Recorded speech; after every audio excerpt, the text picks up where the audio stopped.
অন্নপূর্ণা যোজনার অনলাইন অ্যাপ্লাইয়ের পোর্টালটা আবার চালু হয়ে গিয়েছে।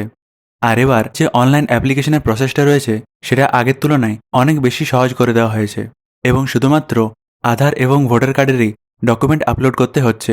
এমনকি কোনো জমির পর্চাও আপলোড করার দরকার হচ্ছে না। এই অনলাইন অ্যাপ্লিকেশনটা আপনারা ইংলিশ, হিন্দি এবং বাংলা 3টে ভাষায় ফিল আপ করতে পারবেন। আরেকটা জিনিস, যে ব্যাংকের পাসবুকও আপলোড করার দরকার পড়ছে না। তাই আমার মনে হয় যে এবার কিন্তু ডিবিটির মাধ্যমেই অন্নপূর্ণা যোজনার 3,000 টাকা করে দেওয়া হবে। অন্নপূর্ণা যোজনা পোর্টাল আবার খুলে যাওয়ার পরেই আমি একজনের অন্নপূর্ণা যোজনার অ্যাপ্লিকেশনটা সাবমিট করেছি, আর সেই প্রসেসটাই আমি আপনাদের এই ভিডিওতে দেখাতে চলেছি। আর বলবো যে পুরো ভিডিওটা দেখবেন, যাতে করে আপনি পরিষ্কার বুঝতে পেরে যান যে কিভাবে আপনি অন্নপূর্ণা যোজনার জন্য অনলাইনে অ্যাপ্লাই করবেন। তাহলে এই আগের ওয়েবসাইট অর্থাৎ socialregistry.wb.gov.in এই ওয়েবসাইটে চলে আসুন। আর ফর্ম ফিল আপের আগে বলে রাখি যে ভবিষ্যতে এরকম ফর্ম ফিল আপের ভিডিওর জন্য আপনি আপনার ফর্ম বন্ধুকে সাবস্ক্রাইব করে রাখতে পারেন। এখানে বাঁ দিকে সিটিজেন লগইন এবং ডান দিকে ডিপার্টমেন্ট লগইন রয়েছে। আপনি এই সিটিজেন লগইনে ক্লিক করুন। দেখতে পাচ্ছেন এখানেই বলা আছে যে একটা মোবাইল নাম্বারে শুধুমাত্র একটা অ্যাপ্লিকেশনই সম্ভব, এবং যারা যারা পোর্টালটা খোলার পর 3 তারিখে অ্যাপ্লাই করেছিলেন তাদেরকে আবার রিঅ্যাপ্লাই করতে বলা হচ্ছে। তারপর এখানে ডিস্ট্রিক্টটা সিলেক্ট করুন এবং মোবাইল নাম্বার এবং ক্যাপচা এন্টার করে রিকোয়েস্ট ওটিপিতে ক্লিক করুন। ওটিপি আসার পর ওটিপিটা এখানে এন্টার করে ভেরিফাই অ্যান্ড কন্টিনিউয়ে ক্লিক করুন। তারপর এখানে আপনাদের সামনে অন্নপূর্ণা যোজনা ফর্মটা খুলে যাবে। এটার প্রসেসটা হচ্ছে যে ফ্যামিলিতে যতজন মেম্বার থাকবেন তাদের এক একটা ট্যাবে ডিটেলসগুলো ফিল আপ করে করে যেতে হবে। আর এখানে সবচেয়ে বেশি ইনফরমেশন হেড অফ দ্য ফ্যামিলিরই চাওয়া হয়েছে। এখানে হেড অফ দ্য ফ্যামিলির নামটা লিখুন এবং এখান থেকে ডেট অফ বার্থ সিলেক্ট করুন। এখান থেকে জেন্ডারটা সিলেক্ট করুন এবং হেড অফ দ্য ফ্যামিলির কাস্টটা সিলেক্ট করুন। মনে রাখবেন, যেখানেই এই লাল অ্যাস্টারিক অথবা স্টার চিহ্নটা আছে সেই জায়গাটাই কিন্তু ম্যান্ডেটরি, বাকিগুলো কিন্তু ম্যান্ডেটরি না। তবে আপনাদের ভালো করে পড়ে বুঝে অ্যাপ্লিকেশনটা সাবমিট করতে হবে। তারপর এখানে হেড অফ দ্য ফ্যামিলির কন্ট্যাক্ট নাম্বারটা এন্টার করুন। আর এখানে আপনাদের ফ্যামিলিতে কজন মেম্বার আছেন including head of the family সেই সংখ্যাটা লিখুন। দেখতে পাচ্ছেন এখানে 4 জন ফ্যামিলি মেম্বারের নাম্বার এন্টার করলে উপরে 4 জনের ট্যাব ওপেন হয়ে যাচ্ছে। আর এর মধ্যেই ধীরে ধীরে একটা একটা করে প্রতিটা ট্যাবে অর্থাৎ প্রতিটা মেম্বারের ডিটেলস ফিল আপ করে করে যেতে হবে। তারপর এখানে ডিসেবিলিটি স্ট্যাটাসটা লেখা আছে, এখানে নো আমি সিলেক্ট করছি।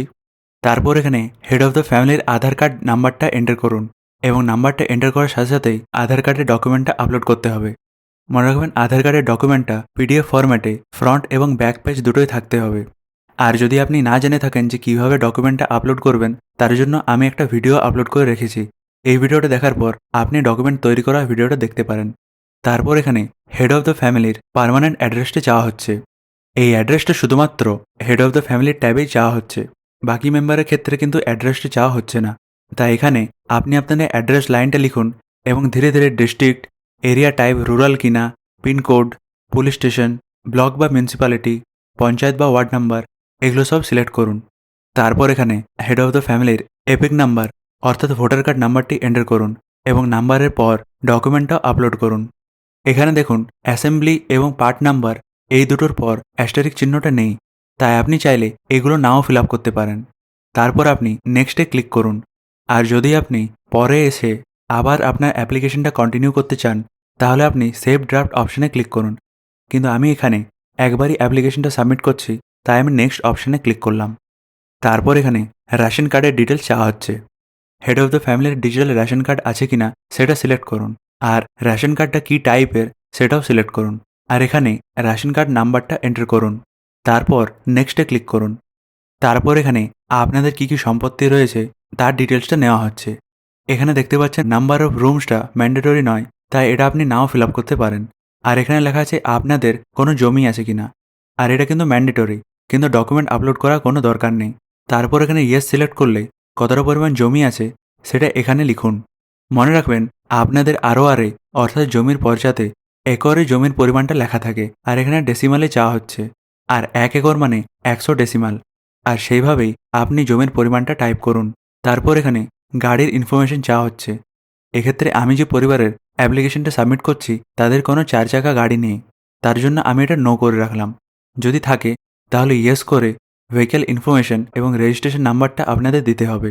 তারপর এখানে হেড অফ দ্য ফ্যামিলির কোনো হেলথ ইন্স্যুরেন্স আছে কিনা সেটা এখান থেকে সিলেক্ট করুন। যেহেতু এনার স্বাস্থ্যসাথীর আন্ডারে হেলথ ইন্স্যুরেন্স আছে, তার জন্য এখানে হেলথ ইন্স্যুরেন্সে ইয়েস সিলেক্ট করে, ইন্স্যুরেন্স টাইপ গভর্নমেন্ট করে, স্বাস্থ্যসাথী সিলেক্ট করে স্বাস্থ্যসাথী কার্ড নাম্বারটা এন্টার করলাম। তারপর এখানে নেক্সট অপশনে ক্লিক করুন। ইনকাম এবং প্রফেশনের ক্ষেত্রে আপনি ইনকাম ট্যাক্স পে করেন কিনা সেটা সিলেক্ট করুন। তারপর এখানে আপনার প্যান কার্ড আছে কিনা সেটা সিলেক্ট করুন। যদি থাকে তাহলে প্যান নাম্বারটা এখানে এন্টার করুন। এখানে আপনাদের ফ্যামিলির টোটাল ইনকামের পরিমাণটা লিখুন। আর এখানে নেচার অফ এমপ্লয়মেন্টটা ম্যান্ডেটরি নয়, তাই আমি এটা সিলেক্ট করছি না। এখানে হাইয়েস্ট এডুকেশন লেভেলে হেড অফ দ্য ফ্যামিলির হাইয়েস্ট এডুকেশনটা সিলেক্ট করুন। সেভ ড্রাফট করে নেক্সটে ক্লিক করুন। তারপর এখানে সিএএ এবং এসআইআর এর ডিটেলস চাওয়া হচ্ছে। যেহেতু এই পরিবারে এইসব জিনিস অ্যাপ্লিকেবল না, তাই এখানে নট অ্যাপ্লিকেবল করে আমি নেক্সটে ক্লিক করছি। যদি আপনাদের অ্যাপ্লিকেবল হয় তাহলে আপনারা ডিটেলসটা সিলেক্ট করবেন। তারপর এখানে গভর্নমেন্ট স্কিমের ক্ষেত্রে লেখা আছে যে হেড অফ দ্য ফ্যামিলি ডিবিটির মাধ্যমে কোনো গভর্নমেন্ট স্কিমের টাকা পান কিনা। যেহেতু এক্ষেত্রে head of the family PM কিষানের টাকা পান, তার জন্য আমি এখানে পিএম কিষান লিখছি। যদিও এখানে লিস্টের মধ্যে পিএম কিষান নেই, তবুও আমি লিখছি। আর এখানে লেখা আছে do you want to opt out, মানে আপনি কি টাকা না পেতে চান, তাহলে এটা আমি নো করে রাখছি। আর তারপর সেভ ড্রাফট অপশানে ক্লিক করুন। তাহলেই হেড অফ দ্য ফ্যামিলি ডিটেলসগুলো আপনি দিয়ে দিলেন। তারপর ধীরে ধীরে একটা একটা করে বাকি মেম্বারের ডিটেলসগুলো ফিল আপ করুন। তারপর যেমন মেম্বার 2-এ এই পরিবার যিনি মহিলা আছেন আর যিনি লক্ষ্মীর ভাণ্ডার অ্যাপ্লাই করছেন তার ডিটেলসটা ফিল আপ করছি। এবং আপনাদের পরিবারে যদি একাধিক জন অন্নপূর্ণা ভাণ্ডারের জন্য অ্যাপ্লাই করতে চান তাহলে কিন্তু সেটাও সম্ভব। তাহলে মেম্বার 2-এ যিনি অন্নপূর্ণা ভাণ্ডারের জন্য অ্যাপ্লাই করছেন তার নামটা আমি লিখছি। তারপর এখানে relation with head of the family, এক্ষেত্রে আমি ওয়াইফ সিলেক্ট করছি এবং তার date of birth, gender, category এগুলো সব সিলেক্ট করলাম। কন্ট্যাক্ট নাম্বার কিন্তু এক্ষেত্রে চাওয়া হয়নি, তাই আমি দিচ্ছি না। তারপর এখানে ডিসেবিলিটি স্ট্যাটাস সিলেক্ট করে আধার কার্ড নাম্বারটি এন্টার করুন। মনে রাখবেন আধার কার্ড নাম্বারটা ভালোভাবে এন্টার করবেন, কারণ ডিবিটির মাধ্যমে আধার সিট ব্যাঙ্ক অ্যাকাউন্টেই আপনাদের অন্নপূর্ণা ভাণ্ডারে 3000 টাকা ঢুকবে। আর আধার নাম্বার এন্টার করার পর আপনি সেই আধার কার্ডের ডকুমেন্টটা আপলোড করে দিন।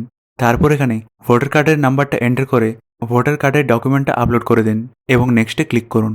ডকুমেন্টের সাইজটা 50 কেবির থেকে 200 কেবির মধ্যেই থাকতে হবে। আর ডকুমেন্ট আপলোডের পর আপনি এখানে ভিউ করে দেখে নেবেন। তারপর এখানে অন্য ফ্যামিলি মেম্বারে আর রেশন কার্ডের ডিটেল চাওয়া হবে না। তারপর এখানে হেলথ ইন্স্যুরেন্সের জায়গায় আবার সেই স্বাস্থ্যসাথীর কার্ড নাম্বার এই সমস্ত কিছু লাগবে এবং ওটা দেওয়ার পর নেক্সট অপশানে ক্লিক করুন। তারপর এখানে ইনকাম এবং প্রফেশনে আবার সেই সেম জিনিসগুলো সিলেক্ট করতে হবে। সমস্ত কিছু সিলেক্ট করে নেক্সট অপশানে ক্লিক করুন। তারপরে সিএ এবং এসআইআর এর ডিটেল চাওয়া হবে। আর যেমনটা আমি বললাম যে এনারা কিন্তু অ্যাপ্লিকেবল নন, তার জন্য নট অ্যাপ্লিকেবল করে নেক্সট অপশানে ক্লিক করলাম। তারপর এখানে যিনি অন্নপূর্ণা ভাণ্ডারের জন্য অ্যাপ্লাই করবেন তাদের ক্ষেত্রে একটা বিশেষ জিনিস আপনি দেখতে পাচ্ছেন, যেটা হচ্ছে এখানে লেখা আছে অ্যাপ্লাইং ফর অন্নপূর্ণা যোজনা। তো এখানে অপশানটা ইয়েস আই এম অ্যাপ্লাইং বলে সিলেক্ট করতে হবে। আর এখানে অন্নপূর্ণা যোজনার জন্য এলিজিবিলিটি ক্রাইটেরিয়া শুধুমাত্র 2টি লেখা আছে। একটা হচ্ছে 25 থেকে 60 বছরের বয়স হতে হবে এবং ক্যান্ডিডেটকে ফিমেল হতে হবে। আর এখানে রিসিভিং গভর্নমেন্ট স্কিম বেনিফিটস ভায়া ডিবিটিতে আমি এটা নো করছি। যদিও তিনি লক্ষ্মীর ভাণ্ডারের টাকা পেতেন, কিন্তু যেহেতু আগের মাসে তিনি পাননি এবং এই মাসেও তিনি পাননি, তার জন্য আমি এখানে নো সিলেক্ট করছি। কিন্তু এই ব্যাপারটা আমি একটু কনফিউশনের মধ্যে সিলেক্ট করলাম। তারপর এখানে সেভ ড্রাফট অপশানে ক্লিক করুন। তাহলে এখানে পরিবারের দুজনের ডিটেলসগুলো দেওয়া হয়ে গেল। তাহলে এইভাবেই মেম্বার 3 এবং মেম্বার 4-এর ডিটেলসটা ফিল আপ করলাম। এখানে আরেকটা জিনিস বলে রাখি যে মেম্বার টাইপ অ্যাডাল্ট কিংবা চাইল্ড সেটা যদি আপনি সিলেক্ট করেন তাহলে সেই হিসাবে আপনাদের ডিটেলসগুলোও চেঞ্জ হয়ে যাবে। যেমন ধরুন আপনি যদি অ্যাডাল্ট সিলেক্ট করেন তাহলে এপিক নাম্বার দিতে হবে এবং যদি চাইল্ড সিলেক্ট করেন তাহলে কিন্তু এপিক নাম্বারের অপশানটা হাইড হয়ে যাবে। তারপর সমস্ত মেম্বারের ডিটেলস ফিল আপ করা হয়ে গেলে এবং আধার এবং ভোটার কার্ডের ডকুমেন্ট আপলোড হয়ে গেলে এখানে ডিক্লারেশন এবং কনসেন্টে ক্লিক করুন। আই হেয়ার বাই ডিক্লেয়ার করে আপনি সাবমিট অ্যাপ্লিকেশনে ক্লিক করুন। তাহলেই কিন্তু অন্নপূর্ণা যোজনার জন্য আপনার করা অ্যাপ্লিকেশনটা কমপ্লিট হয়ে যাবে। আর অ্যাপ্লিকেশন সাবমিট হওয়ার পর আপনারা একটা অ্যাপ্লিকেশন আইডিও পাবেন এবং এখানে ক্লিক করে আপনি এই পেজটা ডাউনলোড করে রাখতে পারেন। যদিও এখনও স্ট্যাটাস চেক করার কোনো অপশান নেই, কিন্তু ভবিষ্যতে এই অ্যাপ্লিকেশন আইডিটা দিয়ে আপনারা তার স্ট্যাটাসটা চেক করতে পারবেন। এই ভিডিওতে আমি একজনের অন্নপূর্ণা যোজনা অ্যাপ্লিকেশনটা সাবমিট করে আপনাদের দেখালাম। এবার যদি আপনাদের এই অনলাইন অ্যাপ্লাইয়ের জন্য কোনো প্রশ্ন থেকে থাকে তাহলে আপনি কমেন্টসে অবশ্যই জানান। আর যদি আপনারা চান তাহলে আপনাদের কমেন্টের ভিত্তিতে আমি আরেকবার একটা ডামি অ্যাপ্লিকেশন করে আপনাদের এক একটা প্রশ্নের স্পেসিফিক উত্তর আমি ওখানে দিয়ে দেব।